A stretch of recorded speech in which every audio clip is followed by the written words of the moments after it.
Arsalan and Kamran had grown up together in the same quiet village, where the fields stretched endlessly and life moved at a slow, familiar pace. Their bond had been forged in childhood, through games played under the scorching sun, secrets whispered beneath the old banyan tree, and countless moments of shared laughter. Though their circumstances were very different, Arsalan, being the son of a poor farmer, and Kamran, the child of a well-off merchant, their friendship had never wavered. Wealth and poverty never mattered to them. What mattered was loyalty, understanding, and the unspoken promise that no matter what, they would stand by each other. Life in the village was simple, but not without its challenges. People talked, rumors spread quickly, and reputations were fragile. One summer morning, the tranquility of the village was shaken when word spread that someone had stolen crops from the largest farm at the edge of the fields. The villagers were outraged, and suspicion began to circulate like wildfire. It didn't take long before fingers were pointed at Kamran. No one could quite explain why suspicion fell on him so quickly. Some said it was because he often passed by the fields on his way to the market. Others whispered that because his family was wealthy, he might think he could get away with anything. But the truth was simpler. When fear and anger grip people, they look for an easy target. Kamran became that target. The village square filled with murmurs and accusations. Kamran stood at the center, his face pale with shock, unable to comprehend how his neighbors could believe such a thing of him. He opened his mouth to defend himself, but his voice trembled. The crowd's judgment was louder than his words. People muttered things like, "We always suspected he was arrogant," or "It was bound to happen someday." Each word felt like a stone hurled at his character. Through the gathering crowd, Arsalan stepped forward. His clothes were simple and worn, his hands calloused from work in the fields. Yet his voice carried a strength that silenced the noise for a moment. "Kamran is not guilty," Arsalan declared firmly. "I have known him all my life. He would never steal." "You are accusing an innocent man." The villagers scoffed. Some shook their heads, others smirked. "Of course you would say that." One man sneered. "You are his friend. You would defend him no matter what." Another added mockingly, "A poor man like you cannot see beyond your loyalty." "Open your eyes, Arsalan. Friendship has blinded you." But Arsalan did not waver. He stood tall, his gaze steady, his words filled with quiet conviction. "I do not need to open my eyes," he replied calmly. "I know the truth. I know Kamran. He is not what you accuse him of." The mockery grew harsher. Some even warned him, "Be careful, Arsalan. If you defend him too much, people will begin to think you are involved as well." These words could have shaken anyone, but Arsalan remained silent, choosing patience over anger. He did not lash back at their cruelty, nor did he let their doubts break his loyalty. His heart told him what was right, and he trusted it. Kamran, standing beside him, felt tears sting his eyes. His own voice had failed him, but Arsalan's faith gave him strength. He wanted to speak, to thank his friend, but the lump in his throat made it impossible. Instead, he looked at Arsalan with gratitude and sorrow, silently acknowledging that he would never forget this moment. As the day went on, the accusations did not stop. People continued to gossip, whispering in corners and glaring at Kamran when he walked past. Arsalan knew he could not silence them all, but he also knew that truth did not need noise to defend itself. It only needed time. He encouraged Kamran to be patient, to endure the humiliation with dignity. "Patience," Arsalan said softly, "is the shield of the innocent. It will protect you until the truth comes." It was not easy. Each day felt longer than the last, each look from the villagers sharper than the one before. But through it all, Arsalan stayed by Kamran's side. He walked with him through the market. He sat with him under the banyan tree where they had once shared their childhood dreams. And he reminded him that storms, no matter how fierce, always passed.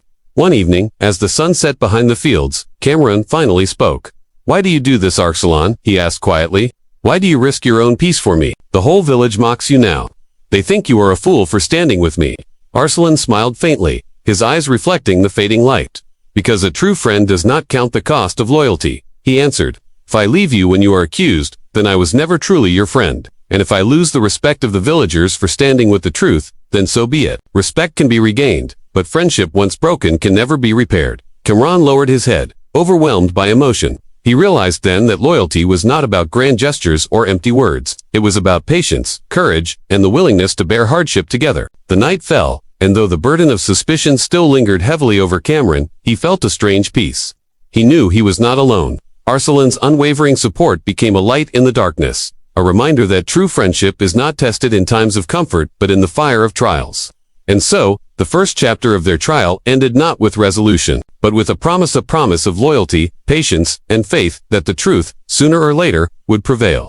The days turned into weeks, and the shadow of accusations still hung over Kamran like a storm cloud that refused to pass. The villagers had not forgotten the stolen crops, and although no proof had been found against him, their suspicion remained.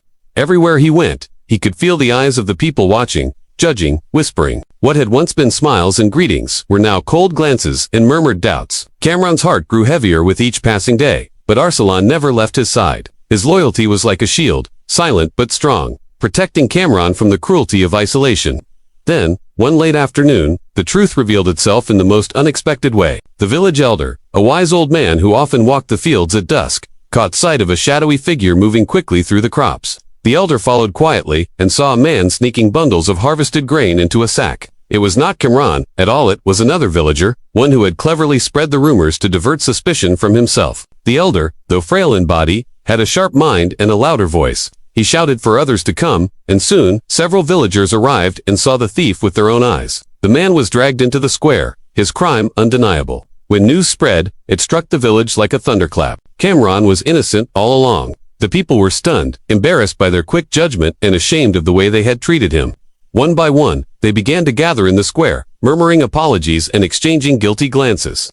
They had condemned an innocent man, and in doing so, they had also mocked the loyalty of his friend. Kamran stood in silence, his eyes wide with relief but also filled with a sadness that could not be erased so quickly. He had been branded a thief, humiliated in front of those he had grown up with. But before he could speak, Arsalan stepped forward once again, his voice steady as ever. "The truth has spoken," he said simply. "Kamran was innocent. As I told you, suspicion is not proof, and anger is not justice. Let this be a lesson to us all." The villagers lowered their heads, their pride wounded by his words, but their hearts were moved. They remembered how Arsalan had been ridiculed for defending his friend, how he had endured their insults without anger, how he had stood tall when it would have been easier to stay silent. Suddenly, the poor farmer's son did not seem small in their eyes anymore. He seemed noble, a man of rare loyalty and patience. Kamran, unable to contain his emotions, turned to Arsalan. His voice trembled as he spoke. "When I had nothing left, when even my own words failed me, you stood by me. You bore their scorn, you carried my shame, and you never once doubted me. I cannot repay this, Arsalan.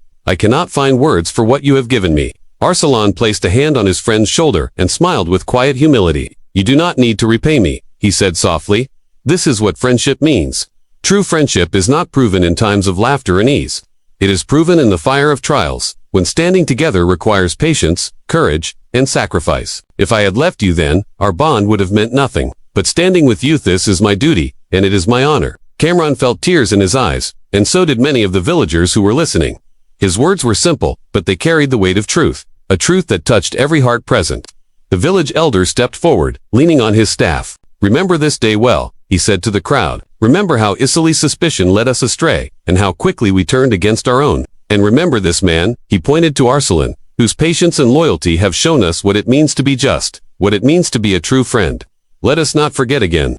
From that day on, the way people looked at Arsalan changed. No longer was he seen as just the poor farmer's son. He was respected for his character, for the strength of his loyalty, and for the patience he had shown in the face of scorn. His example became a story the villagers would tell their children, the story of a loyal friend, who stood firm in truth when the world around him faltered. As for Kamran, his heart held a gratitude that words could never fully express. Though he was cleared of all guilt, he knew the real victory was not just his innocence being proven, but the bond of friendship that had been tested and strengthened. He often said to himself that wealth could be lost, crops could be stolen, reputations could be broken, but a friend like Arsalan was a treasure greater than all. That evening, as the sun sank low and painted the sky with colors of gold and crimson, the two friends walked once more to the old banyan tree where they had shared their childhood dreams. They sat in its shade, the air quiet and peaceful after so many stormy days. Kamran broke the silence. "Arsalan, I will never forget what you have done for me.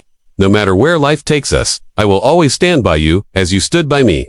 Arsalan looked at him, his smile gentle but firm. "That is all I could ever ask," he replied. "For friendship is not a chain that binds, but a light that guides. As long as we carry it, we will never walk in darkness." The wind rustled through the branches above, carrying their words into the evening. In that moment, both knew that their friendship had passed through the harshest of trials and had emerged stronger, unbreakable. And so the story ended not only with the clearing of a name, but with a bond that would remain for a lifetime, an eternal reminder that loyalty and patience, though often tested, always lead to honor and truth.